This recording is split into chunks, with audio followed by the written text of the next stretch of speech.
And we have Mayuresh with us on the fundamentals. Gentlemen, good morning. Great to have both of you join in. Happy Friday to both of you. Mayuresh, first let me ask you. I mean, the market, of course, I mention global cues every morning because we still need to know what's going on. But as of now, the market has gotten into a listless mode. It's not reacting to oil. Yields, we don't know if there'll be anything very meaningful after, Jackson Hole this weekend. But it's almost as if the market doesn't have any cue to react to. Your thoughts? Morning, Surabhi. Morning, Raja. No, absolutely. I think this has been going on for the last 2 or 3 weeks. That there will be some kind of a news element to help the markets on either side. But nothing is probably happening on the global macro, the status quo as we speak. And therefore, I think if you take that with the micro perspective in terms of how earnings have played out, and earnings really have played out very well in the Indian context, I think the markets are looking out for cues going forward. Will there be de-escalation at some point of time? Q2 number is expected to be a little bit softer now because a large part of the inventory was consumed in Q1, which was lower priced. But because of the issues cropping up again and some inflationary headwinds as well, which is getting reflected into the bond yields as we put out should be in your opening remarks. I think this is something which the markets are probably trying to figure out. And therefore, I think the range that we're probably seeing might just persist for some length of time. As a base case scenario, I think the market is assuming that over the next few weeks, there will be some element of resolution on the global macro front, specifically when it comes to the West Asian prices. Q2, again, expected to be softer. But then I think one is looking forward in terms of the second half earnings, expected to be relatively better as we speak. But I think this status quo may continue, both on the macro and the micro front, getting reflected in terms of the rebound. Yeah, and maybe it's the pause is not so bad considering mid caps have really run up as we got through the earnings season. So maybe just pausing for breath. So not a bad thing. All right, Raja, morning. What do you make of this pause? Which way are you trading banks in more detail as we go along? Mayuresh, first a more general question. Of course, over the last many weeks, we've discussed a lot of stocks that you've liked. I remember Navin Lignite has been a favorite for you. BSE has been a favorite for you.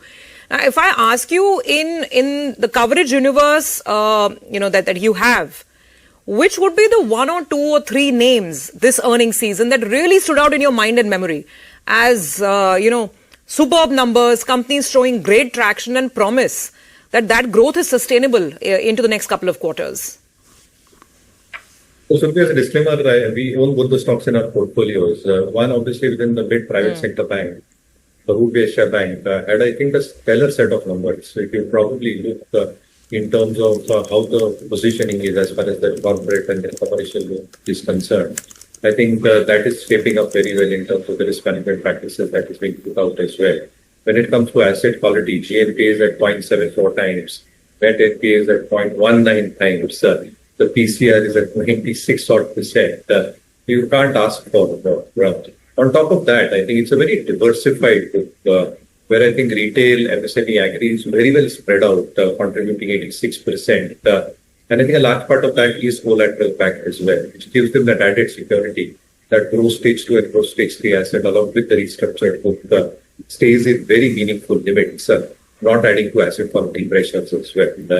Now on an FY28 basis, on an adjusted price to book, it trades at around 1.8 to 1.9 times, which again, for the kind of earnings that it is reflecting, is pretty reasonable in our opinion. So I think Karur Vysya is something in our opinion within the private sector space actually stood out. The second one in the specialty chemical space has been Navin Fluorine, an old-time favorite of ours, and again, holding in our portfolios. I think the numbers were stellar.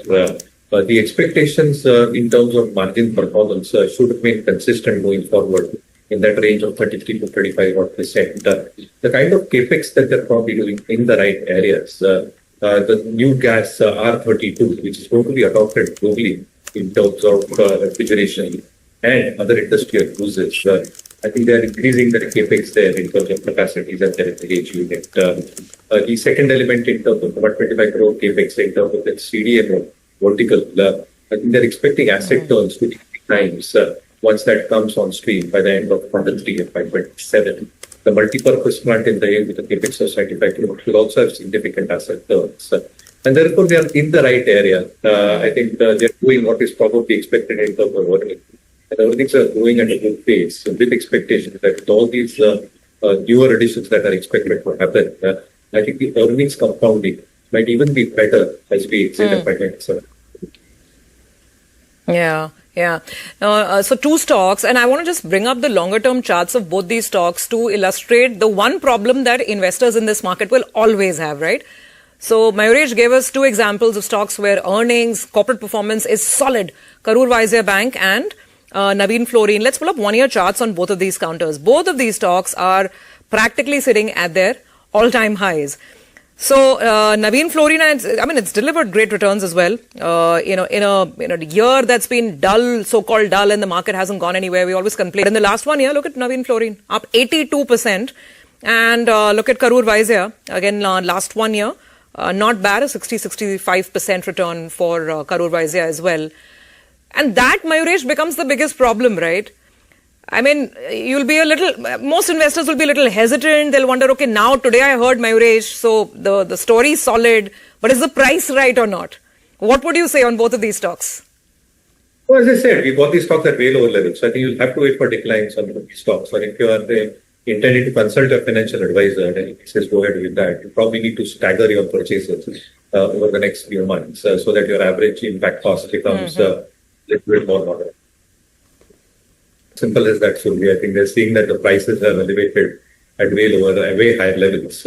Specifically in the case of Lenskart, one can still argue that Paytm is still below its IPO listing price to a certain extent. But I think for the early investors, the price has been way lower. So to a certain extent, I think they're trying to have some element in terms of hooking out in terms of investments that they've done.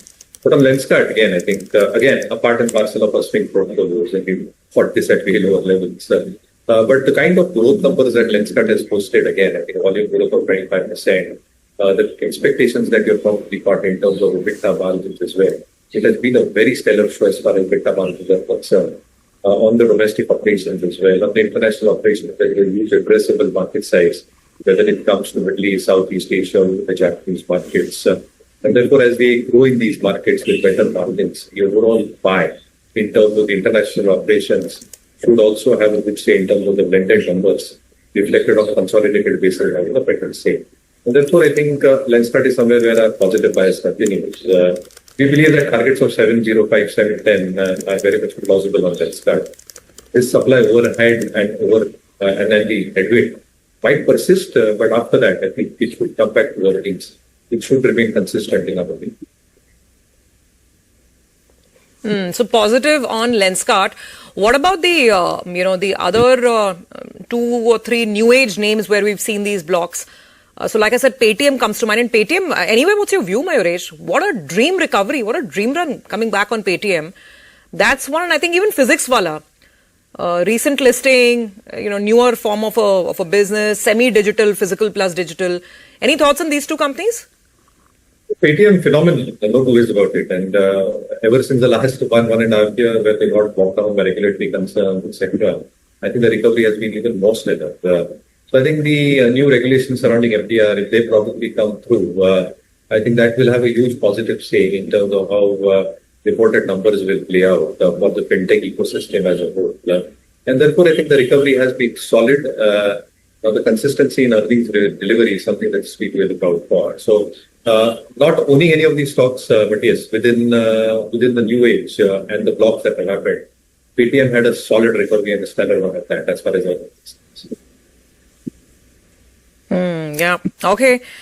Fair enough. In the next 1 minute, I think we'll start getting some of our pre-open rates as well.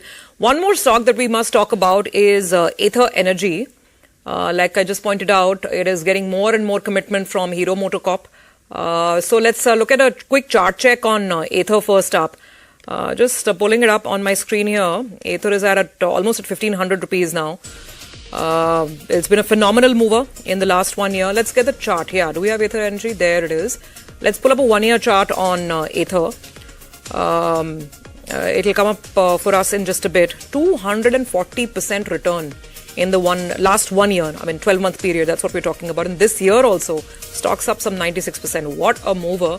Again, goes back to what we were discussing in the PST cuts in September last year, right? So your thoughts?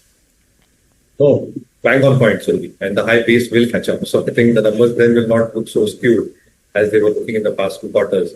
The incremental demand has still remained strong on a month-on-month basis. So if you track the monthly numbers over the last few weeks, specifically for two-wheelers, the numbers have been still holding out relatively stronger. Obviously, I think in the first quarter, we probably did see price increases because of input cost pressures. Maruti, M&M, Tata Motors to a certain extent had those price increases in play. And therefore, I think within the space, I think two-wheelers selectively something that we still remain a little bit more optimistic about. And therefore, two-wheelers as a construct is something that we believe the numbers should hold up relatively better. And outside that, I think auto ancillary selectively should also perform well because they have the unique advantage in terms of not servicing the OEMs as we speak, but also entering the EV ecosystem without creating much leverage onto their balance sheet. So I think as things progress on the EV front, I think a few of these auto ancillary companies should also benefit incrementally as well. So give us the names before you go, Mayuresh. Which two-wheeler stock, which auto ancillary stock, what to buy? So the problem is that we all bought all these stocks at lower levels. So TVS Motor is something that we continue liking. Hero again, I think, is expected to do well, but TVS is something that remains on our portfolio. Within the auto ang space, I think Sansera Engineering, that has a stellar run, but I think we bought it at way lower levels. So again, not a buy recommendation at these prices, but I think these are some stocks which, in our opinion, is where earnings might actually keep on growing at a good pace as we speak. Okay, all right. So TVS Motor, Sansera Engineering, we'll keep those names on the radar as well. A lot of these stocks have become high flyers in the last few months. Okay, Mayuresh, we'll let you go on that note. Have a good Friday and have a good weekend as well. Thank you. Thank you, Survi, for inviting. Always a pleasure to be on. Thank you.